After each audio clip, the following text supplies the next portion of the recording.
जय हिंद दोस्तों। आज हम भारत सरकार के जो कर्मचारी हैं या राज्य सरकार के जो कर्मचारी हैं, तो सरकारी कर्मचारियों को सुरक्षा प्रदान करने हेतु भारतीय दंड संहिता के अंतर्गत विभिन्न कानून बनाए गए हैं। उनके लिए उनको प्रदान किए गए हैं, वो उनका अधिकार है ताकि किसी भी सरकारी कर्मचारी को कोई भी व्यक्ति अनावश्यक रूप से परेशान न करे। तो इसके लिए कुछ सरकारी कर्मचारियों को भी अधिकार दिए गए हैं। संविधान में ऐसा नियम और कानून को बनाया गया है, जोड़ा गया है। और क्या है वो नियम कानून, तो देखिए किस गुनाह के लिए क्या सज़ा होगी और कितना वर्ष की सज़ा होगी, और भारतीय दंड संहिता के अंतर्गत वो किस धारा के अंतर्गत उसको सज़ा दी जाएगी। तो देखिए ये आपके लिए जानना बहुत ज़रूरी है। कल का आप भी ये हो सकता है कि ईश्वर ने चाहा तो आप सरकारी कर्मचारी होंगे, तो आपको भी इन चीज़ों को प्रॉब्लम फेस करना पड़ सकता है। यदि आप ये धाराएँ जानते रहेंगे तो आपके ये काम आएँगी।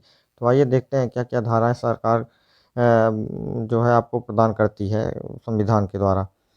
तो पहला है सरकारी कर्मचारी से अपशब्दों का इस्तेमाल करना। यदि आप किसी सरकारी कर्मचारी से अपशब्द तरीके से बोलेंगे तो या अपशब्द का इस्तेमाल करेंगे उसके लिए, तो धारा 504 में ये बात कही गई है कि 2 वर्ष का सश्रम कारावास हो जाएगा आपको। यदि वो चाहे तो आपके खिलाफ एक्शन ले ले तो आप 2 वर्ष का सज़ा हो सकता है। लेकिन सज़ा तभी होगी जब आप वो पुष्टि हो जाएगी कि किसी व्यक्ति ने सरकारी कर्मचारी को वास्तविक रूप से प्रताड़ित किया है।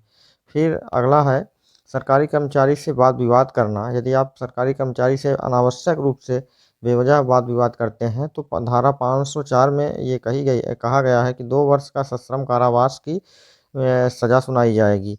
अगला है कि सरकारी कार्य में रुकावट डालना। यदि आप सरकारी कर्मचारी या सरकारी कार्य में रुकावट डालते हैं, किसी भी कार्य में बाधा डालते हैं, तो धारा 353 में ये कहा गया है, इसके तहत व्यवस्था की गई है कि 2 वर्ष का सश्रम कारावास की सज़ा सुनाई जाएगी।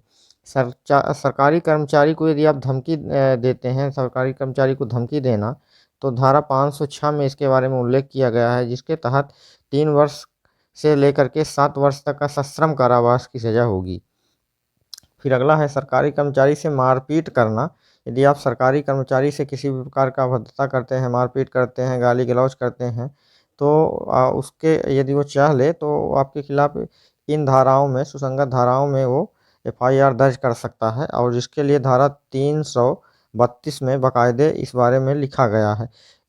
इसमें क्या सज़ा होगी, तो ये 3 से 10 वर्ष तक का सश्रम कारावास की सज़ा हो सकती है आपको। फिर अगला है सरकारी कर्मचारी से वसूली मांगना, ब्लैकमेल करना। तो इसमें धारा जो है 383, 384, 386 के तहत आपको 2 से 10 वर्ष का सश्रम कारावास की सज़ा सुनाई जाएगी। फिर अगला है सरकारी कार्यालय में ज़बरदस्ती प्रवेश करना। इसके तहत आपको 420, धारा 420 के तहत जो है 2 वर्ष का सश्रम कारावास की सज़ा का प्रावधान किया गया है।